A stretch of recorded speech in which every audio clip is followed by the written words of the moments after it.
সকাল বন্ধুরা, কেমন আছো? আশা করি সকলে ভালো আছো, সুস্থ আছো। তোমাদের আশীর্বাদে আমিও ভালো আছি, সুস্থ আছি। ওয়াই নুরি ব্লগস চ্যানেলে তোমাদের সকলকে স্বাগত জানিয়ে আবারও একটা সুন্দর ভিডিও নিয়ে চলে আসলাম। আশা করি তোমাদের ভালো লাগবে। আর ভিডিওটি সকাল থেকে শুরু করলাম আমার ব্যালকনির ফুল গাছ দিয়ে। সকালবেলায় উঠে দেখি প্রত্যেকটা গাছে মানে ফুল ফুটে একদম ভরে গেছে। আর এই যে পর্তুলিকার ফুলগুলো ফুটলে এত ভালো লাগে দেখতে। আর জানি না কেন আমার যে এত ফুল গাছ ভালো লাগে, ওই জন্য মানে সত্যিই খুবই ভালো লাগে। আমি যেখানেই যাই ফুল গাছে নিয়ে আসি, সাথে করে ঘুরতে যাই, বেড়াতে যাই, রাস্তা থেকে অন্তত ডাল কেটে নিয়ে আসি, যেগুলো আমার ভালো লাগে আর কি। তো দেখো, তারপর ডাইনিং বলছি, ব্যালকনিটাকে ভালো করে মুছে নিলাম, কারণ ওই যে পাখি টাখি বাইরে রেখে দেওয়া হয় তো একটু মানে নোংরা হয়ে যায়, ওই জন্য আজকে ভালো করে মুছে দিলাম। আর তারপরে ঘরটাকে গুছিয়ে নিয়ে চাদরটাকেও ঝেড়ে নিচ্ছি, খাটটাকে। আর একটু সকাল সকালই করে নিচ্ছি, কারণ আজকের রবিবার, একটু মানে সকাল সকাল কাজকামটা করে নিচ্ছি। আর আজকের একটু স্পেশাল কিছু করার ইচ্ছাও আছে। এখন আজ দেখি, জানি না কত দূর কী হয়। তো বিছানা চাদর গুছিয়ে নিয়ে আমি এই ঘরটাকে ঝাঁট দিয়ে নিচ্ছি, কারণ বিছানা চাদর গুছিয়ে আগে ঘরটাকে ঝাঁট না দিলে আর ওই মানে মেজের উপর দিয়ে হেঁটে হেঁটে ওই নোংরার উপর দিয়ে পা দিয়ে সেই চাদরের উপরে, বেড কভারের উপরে উঠবে, আর সেই নোংরাগুলোই আবার ওই চাদরের উপরেই উঠবে। ওই জন্য আমি চেষ্টা করি ঝাঁটটা দিয়ে দেওয়ার। আর এই যে কিছুটা পানির বোতল ছিল, সেগুলোকেও ভরে নিয়েছি, সকাল সকাল ভরে ফ্রিজে দিয়ে দিচ্ছি। আর এই দুদিন বৃষ্টি হওয়ার পরে যা গরম পড়েছে, মানে কি বলবো, একদম প্রচণ্ড গরম। আর ভীষণ ভীষণ গরমের চাপটা ভীষণ, মানে কি বলবো, সেই গরমকালের মতনই গরম। তো ওদিকে মোটামুটি আমার সকালের সব ঘরের কাজকাম হয়ে গেছে, এদিকে চলে এসেছি চা করতে। আর এই যে দেখো, আজকেরে করবে বলছে, রবিবার আজকেরে ভালো লাগছে না কিছু, তো একটু বিরিয়ানি করব, ওই জন্য বিরিয়ানি চালটাকে ভিজিয়ে দিয়েছে, আর ওখানে মাংসটাকেও ধুয়ে নিয়েছে, আর আলুটা ওখানে রান্না করে নিচ্ছে। আর বলল প্রচণ্ড গরম পড়েছে, আমারও কষ্ট হচ্ছে, একটু গ্লুকন্ডি করে দাও।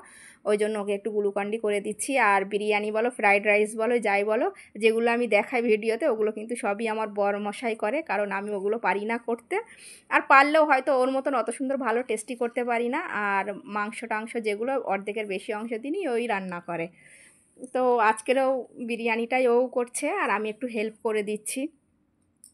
তো এই যে দেখো, এবার মাংসটাকে ম্যারিনেট করার জন্য মানে যেসব মশলাপত্রগুলো লাগে সেগুলো একে একে দিয়ে দেওয়া হচ্ছে।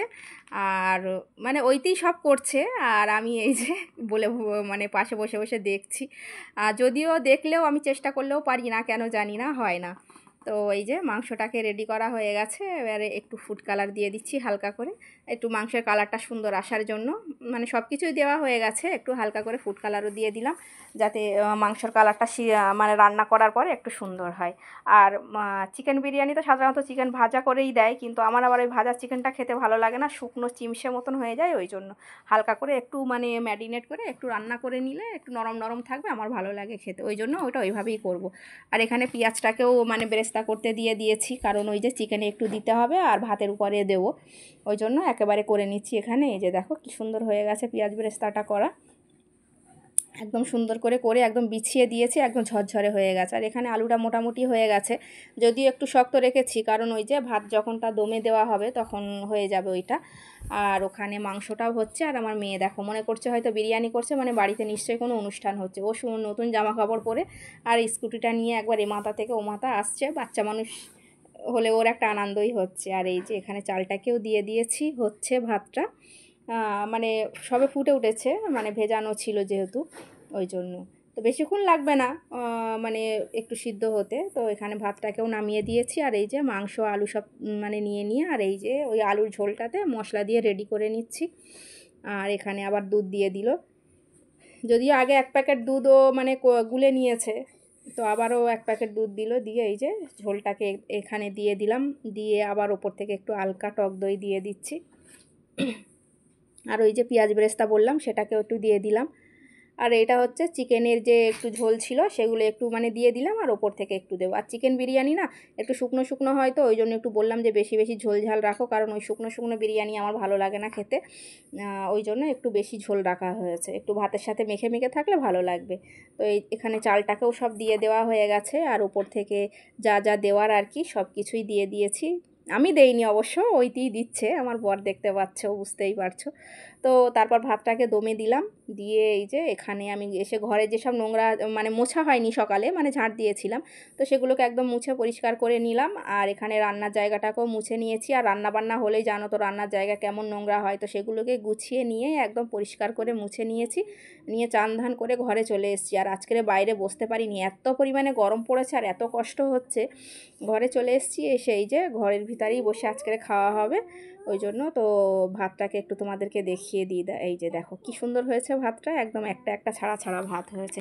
তো বন্ধুরা, ভিডিওটাকেও স্কিপ করবে না, সবাই দেখবে। আর যদি ভালো লাগে তো একটা লাইক, শেয়ার, কমেন্ট সবটাই করে দেবে। তোমাদের একটা লাইক, একটা শেয়ার, একটা কমেন্ট আমাকে অনেক দূর পর্যন্ত যেতে সাহায্য করবে। আর যদি ভালো লাগে অবশ্যই, ভিডিওর কোনো অংশ যদি ভালো লাগে অবশ্যই আমার চ্যানেলটিকে সাবস্ক্রাইব করে দেবে আর লাইক দিয়ে দেবে। আর যারা সাবস্ক্রাইব করে দিয়েছো তাদেরকে অনেক অনেক ধন্যবাদ আমাকে এতটা ভালোবাসা দেওয়ার জন্য। আর আমার চ্যানেলে যারা নতুন আছো তারাও সাবস্ক্রাইব করে দিও। তো দেখো মেয়েকে খাইয়ে দিলাম, যেহেতু ও ছোটো মানুষ, একা একা খেতে পারে না, তো ওকে গালে তুলে খাইয়ে দিয়ে তারপরে ছেলেটাও খেয়ে নিয়েছে আগে, দুই ভাই বোন আগে খেয়ে নিয়েছে, ওদেরকে খাইয়ে, ছেলেটা নিজে নিজে খেয়েছে, মেয়েটাকে খাইয়ে দিয়ে আমরা দুজনে মিলে খেয়ে দিয়ে নিয়ে একটু বিকালবেলাতে আবার উঠলাম ছাদে মেয়েকে নিয়ে। ও কিছুটা খাবার নিয়ে এসেছিলো, জ্বালাতন করছিল বলে। তো দেখো ছাদে উঠলাম, তো দেখলাম ওদিকে সব মিস্ত্রিরা কাজ করছে, বেশ ভালো লাগছিল ছাদে পরিবেশটা, চারিদিকটা বেশ সুন্দর লাগছিল, আর হাওয়াও হচ্ছিল, আর গাছগুলোকেও আমি একটু করে দিলাম।